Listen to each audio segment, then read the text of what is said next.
Hi, it's Jan Beta, and today I'm going to try to save another victim of the recent floodings here in Germany. This time it's an Amiga 1200. I hope I can resurrect it.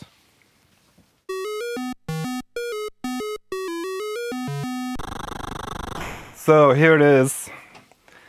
It doesn't look that bad from the outside, but yeah, you can see some mud here, and yeah, if I touch it, I can clearly feel that there's some kind of chalky dirt on there. Maybe you've seen my last video where I managed to save a Commodore 64C that was in the same basement. Yeah, so the last one had a dust cover on it which prevented most of the water from dripping inside or flowing through the machine.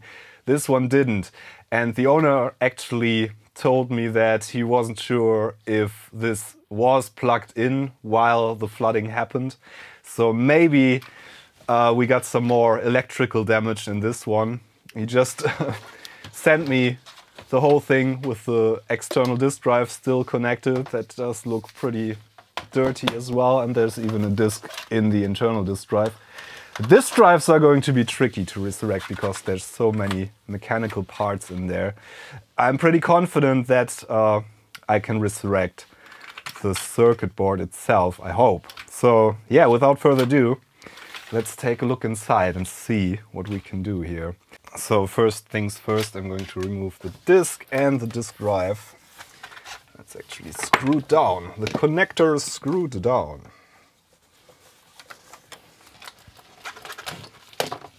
Yeah, and as you can see, this one looks much worse than the Commodore 64 that had the dust cover, and you can probably see on my gloves here that there's quite some dirt on there.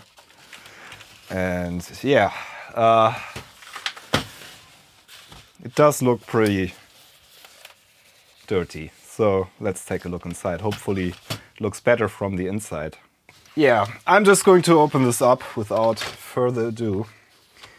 And oh, this is still sealed even. Okay, so we're going to have to break the seal, I'm sorry. The warranty is going to be void. But look at this, there's so much dirt on here. This needs some really good cleaning. Okay, oh, the seal is broken. It was broken before. No worries. Okay, that should be all the screws holding the case down. Moment of truth kind of moment.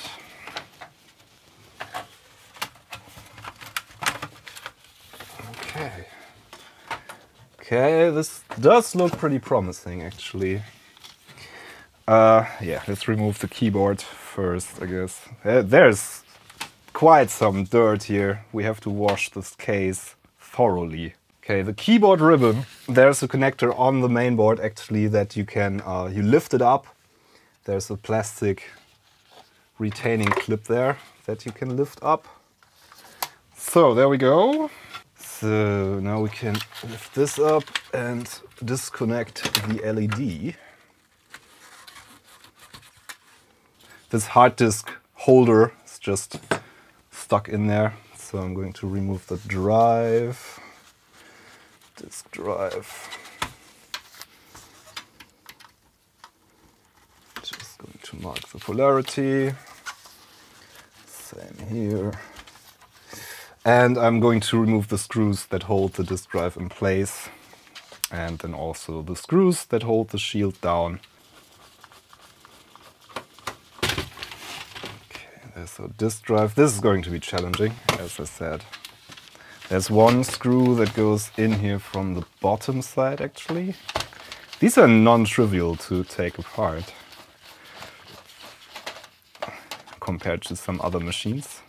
I'm just going to separate all the plastic parts. Now we have to bend these tabs here that just hold the shielding down. I think we can take out the whole assembly at this point, yeah. Yeah, you can definitely see where the circuit board was, and there's some rusty water that leaked underneath there. This is all dirt, and yeah, circuit board went around here, as you can probably see.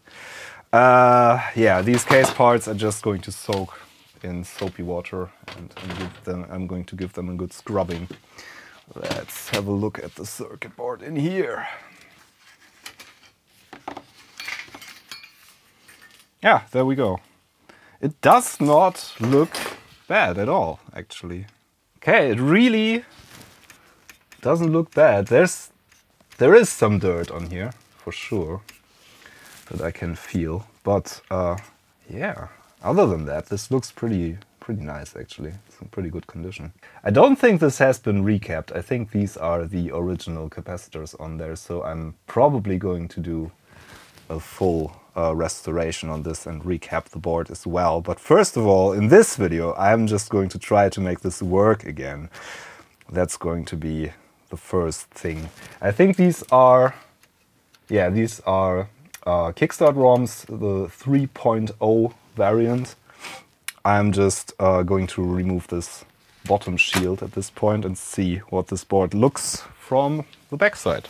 And so far, thankfully, the only evidence of this being in a flood is the rusty spots on the connectors here and on the shielding. But that's going to clean off, I guess. It's just some surface rust, hopefully.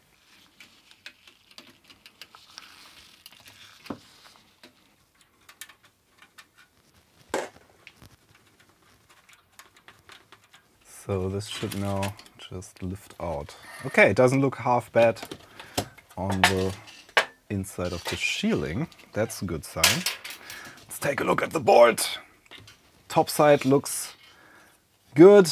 Back side, yeah, apart from some stains on the perimeter here, does look really good. And some rust on the connectors, but that's going to clean off.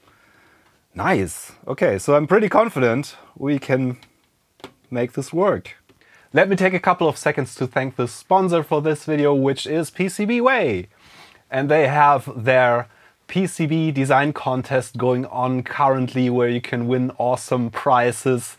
You can just send in your PCB designs and they are judged by a jury.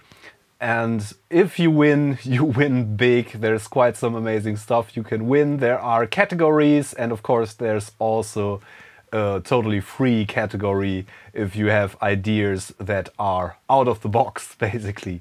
So yeah, check out PCBWay. They are also very good at manufacturing your PCB designs, no matter if you take part in the contest. I highly recommend them, and the links are in the video description below. I would even guess that this does work in this state, but we're still going to do some thorough cleaning, because as I said, there is definitely a layer of dirt on here, and I don't know how conductive that is and things like that. So we are going to give this a good cleaning. I think what I want to do is to just use some alcohol to clean this, really. Yeah, let's try with some isopropanol at first. I don't think there's much mud on here or anything like that. So I'm just going to just spray a lot of IPA on here and use my brush.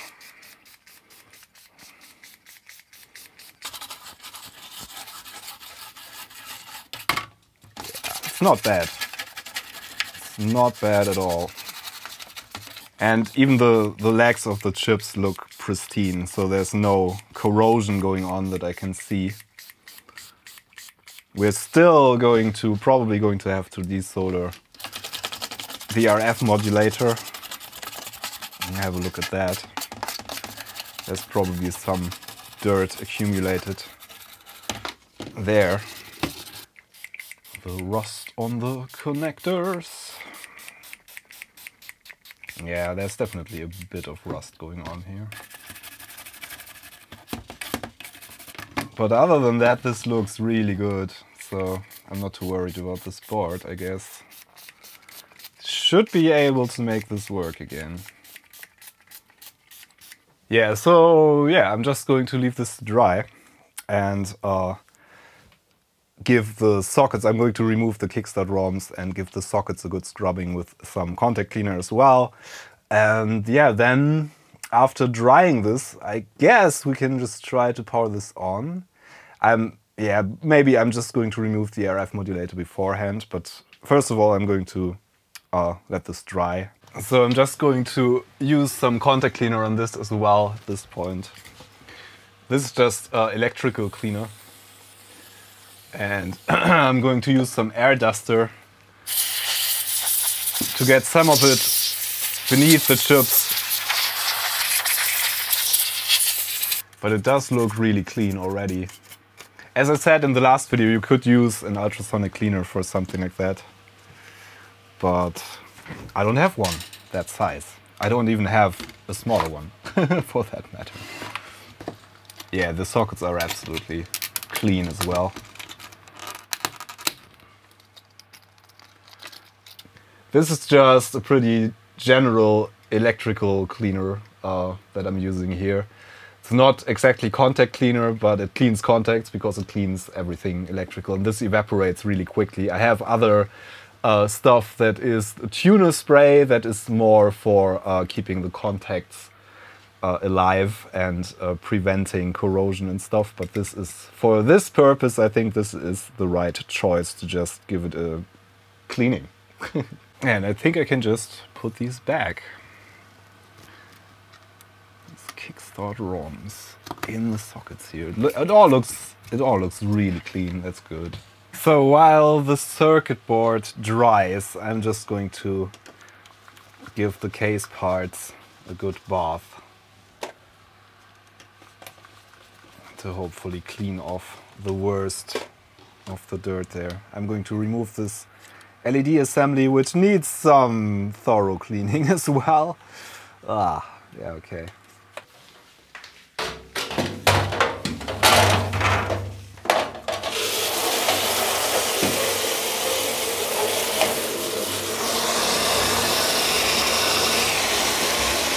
Yeah, I'm just going to let this soak for a while and hopefully we're going to get the worst of the crust off there. But I'm pretty confident that this is going to work. I'm just using some dish soap and some window cleaner, a mix of both in the water here. And the LED assembly, I'm also going to give a good scrubbing with some alcohol and some of that contact cleaner. And hopefully this is going to clean up rather nicely, but I guess so. There's not much on there. There's just LEDs, which should be waterproof, more or less, and some resistors for the LEDs. And there was quite some crust on there. That hopefully, yeah, it looks much better already. So, as for the keyboard, I'm just going to take it fully apart.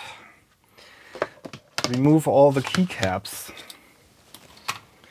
and then soak them and wash each keycap individually, I guess. The only way.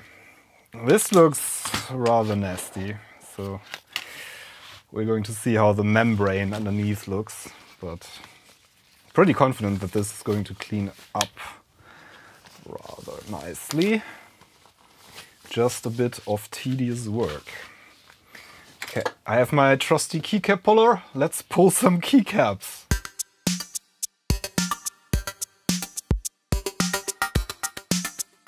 And there's some retaining clips for the larger keys.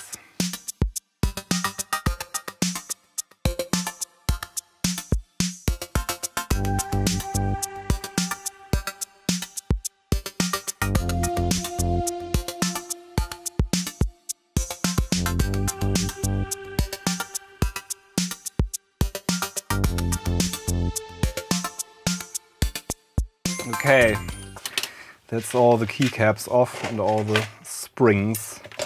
We are going to clean the keycaps similar to the case parts with some soapy water, and these are going to get some WD-40 that worked really well last time for the Commodore 64 keys I did.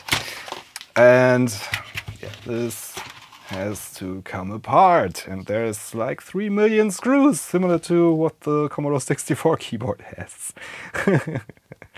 But this uses a membrane, and it's a different construction than the Commodore 64 key.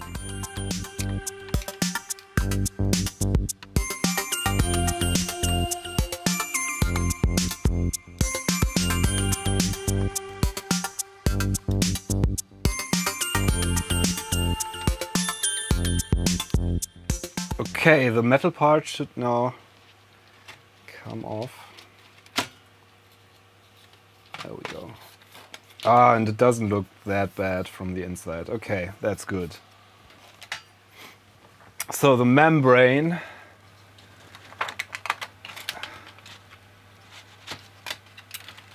looks okay, apart from some dirt, but that's going to clean off.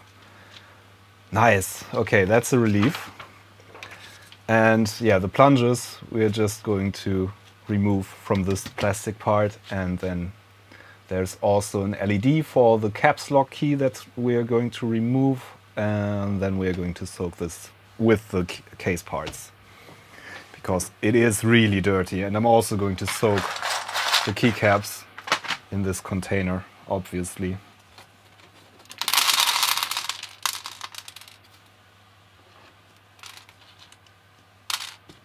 Okay, I just realized the LED is actually stuck on this little plastic part here that was stuck on our membrane.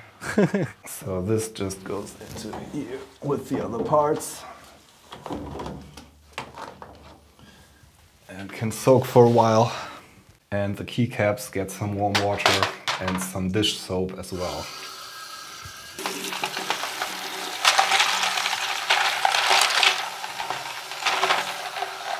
And the membrane, I'm just going to carefully put some alcohol on and just use a microfiber cloth to wipe off the dirt gently. On this part, I'm also going to clean off. There's not even any rust on there.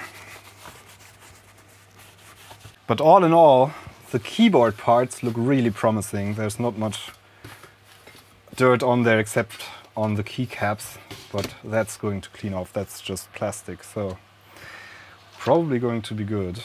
So looking closer at these, there's actually no rust at all on these. Not sure why. Maybe this dried just in time to prevent them from rusting.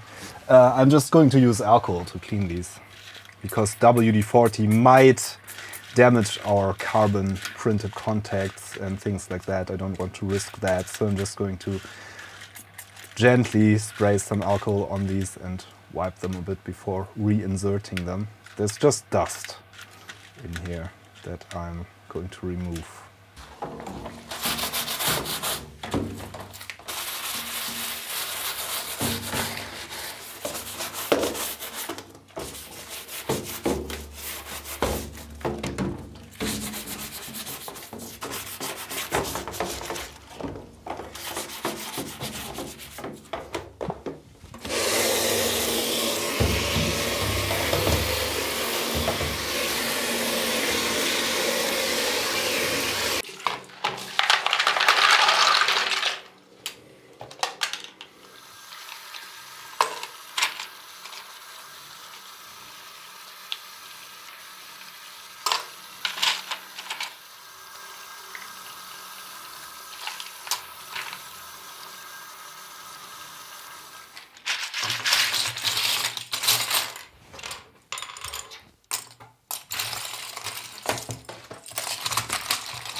So I let this board dry overnight and it looks rather good. There's still some spots that have some dirt on them and things like that, and I still want to desolder the whole RF modulator can.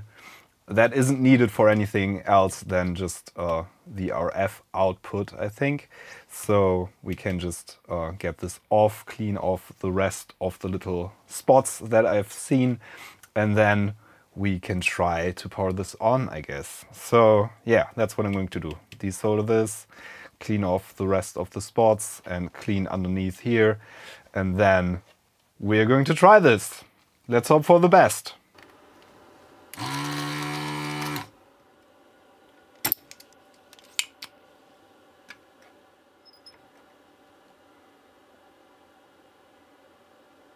These are super non-trivial to remove because there's such a huge ground plane And yeah, basically just need a lot of heat.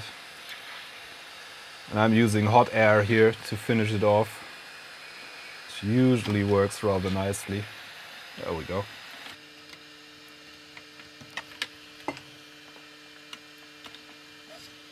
Yep, got it. And underneath we have some more rust. What a surprise. I'm just going to clean this off. These circuit boards are really nicely coated. Should be almost waterproof, but still it's a good idea to remove the rest of the rust there. And yeah, as you can see, the modulator itself has some rust. We're going to take this apart and clean it from the inside as well. But this is all just surface stuff, so it should just wipe off, which it does, mostly. Okay. So I'm going to clean the last remaining spots on the board. As I said, we can power this up without the modulator and should still get a picture output. And yeah, that's what we are going to do.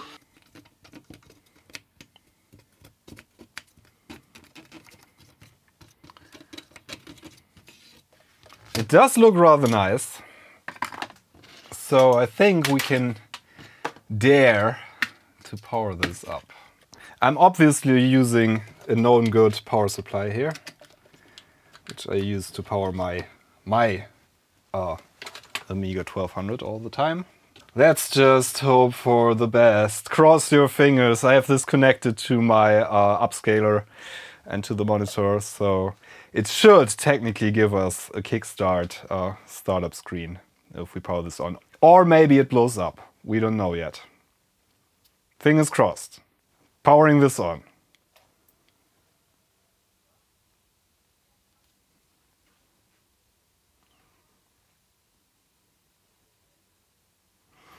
And we get a black screen.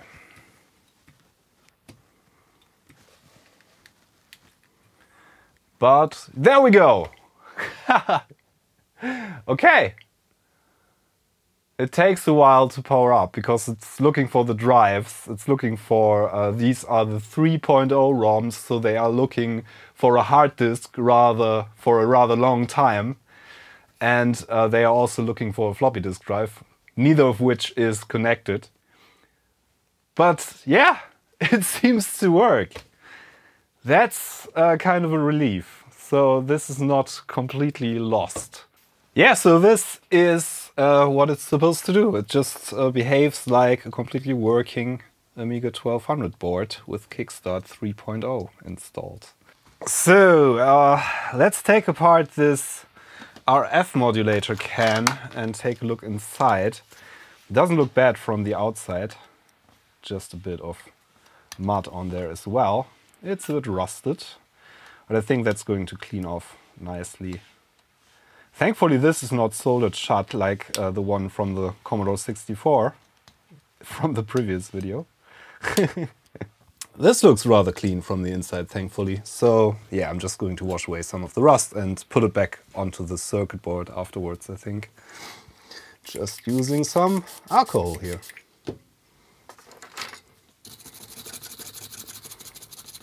Yeah, and as we've seen on the outside, this is just surface rust. It's not really gone into the metal here. It's just going to wipe away.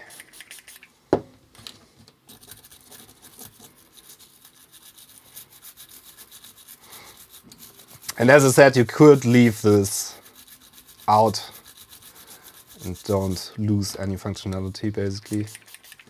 But I'm here to restore this, so I'm going to put it back in, put it back into its original state and solder it back into the circuit board.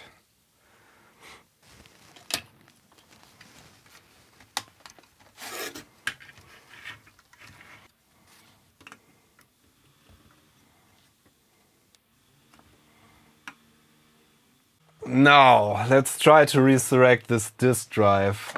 This is going to be quite the challenge, I guess, because it has a lot of mechanical parts in it that probably don't take water too well. But yeah, we're going to try our best here. Probably going to give this a bit of a clean from the outside at first. Oh, and I broke off. I broke off the... this is for connecting to the RF shield, I guess. But I can still solder that back on, I guess, or glue it back on. And this should just be clipped together, I think. Probably, maybe, hopefully the casing held off most of the moisture, but I'm not too sure. I think the most damage is probably on top. And this shield, yeah, this whole part is a bit dirty, but not too worryingly dirty. So this top shield should just be clipped on. There we go. Oh, that doesn't look half bad, actually. I think I want to go over this with some compressed air and clean the head. Read-write head is, or the read-write heads. This is a double-sided disk drive, obviously. There's one head on top there and one on the bottom. And I'm going to clean those and the surroundings and then lubricate the moving parts. There's a rail that the read-write heads travel on, this metal rod there. And there's this worm drive here, which is attached to this motor for head positioning. And yeah, this is the motor that spins the disk. And yeah, but it looks really promising. So I'm just going to go in there. And I think I want to spray some contact cleaner into the contacts here and clean the rest of the contacts and lubricate it a bit. But it looks really promising. Maybe we can make this work. There's dirt in there, but that just looks like the normal dust that would accumulate in this drive even without a flood. Maybe it's good. I want to be very gentle with this. The read-write heads. I'm just pushing down very slightly on the top one here, so I can clean both heads at once, basically. They misalign quite easily. And I'm going to clean off the parts I want to lubricate as well, because there's probably some old lubricant on there.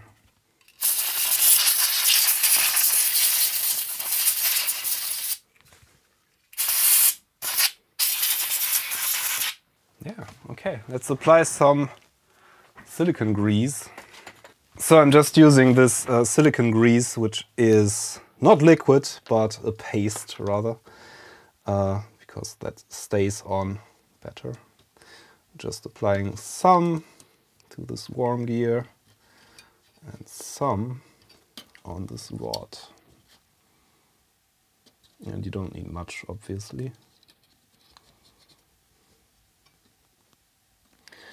And also on some of the other moving parts here. I'm also going to spray some contact cleaner into these connectors here and things like that.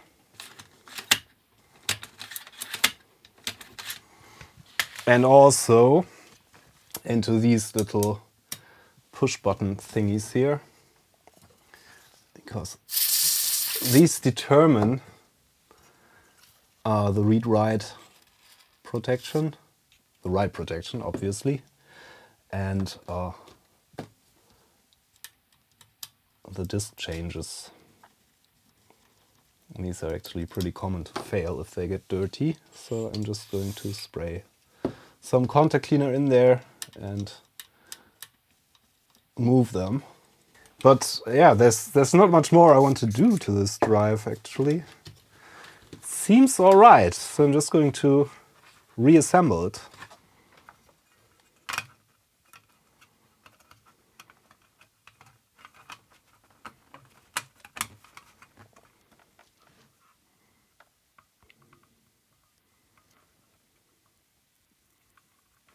So I soldered on this copper tab with a big blob of solder there.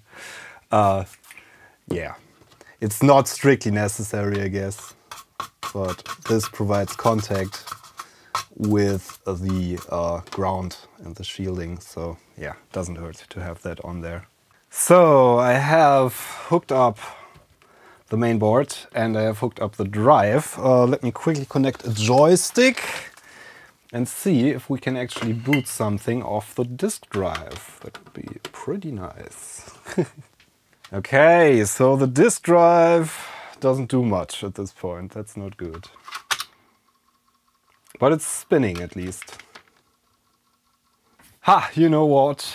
I tinkered with this a bit and I realized I just had the connector here the wrong way around. So yeah, it does work. Let me show you. And now I also have connected the LEDs. As I said, this takes a long time to start up without a hard disk, but there we go. Yay! Yeah, I don't have the keyboard connected. We're going to have to start something else to try this.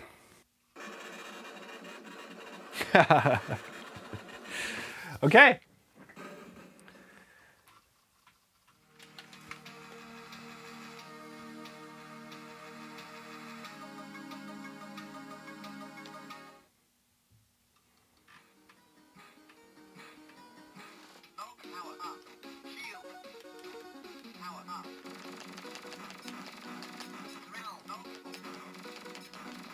Okay, so I played some Turrican 2 on this, and actually the disk drive works fine. The mainboard seems to work fine. I have yet to do some more testing on this and run some diagnostics software and things like that.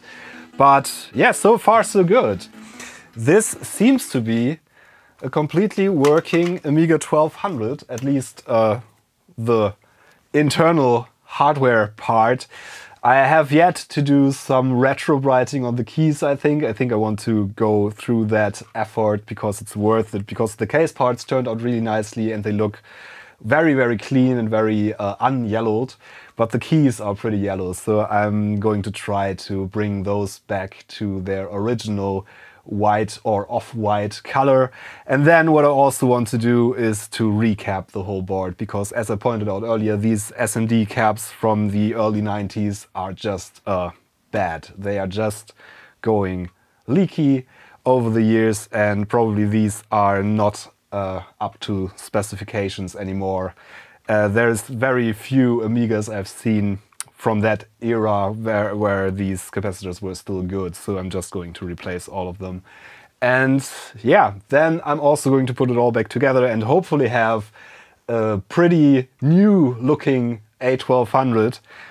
Yeah, but that's for part 2. I'm just going to call it quits for now, because this video was probably long enough and I have to order the capacitors to actually be able to do more work on this, and I'm not going to put this back together and then take it apart again in the next video. So I'm just going to leave it as is and leave the surprise of putting it all back together for the next video. Hope you enjoyed this, hope this was informative. I'm pretty happy that I got this working at this point, and I'm looking forward to putting more work into this. Thanks for watching, thanks for your subscriptions, and thanks for your support on Patreon and the channel memberships page here on YouTube. I hope to see you again on this channel sometime in the future, maybe for part 2 of this video. I'm Jan Beta, thanks for watching, see you next time, bye!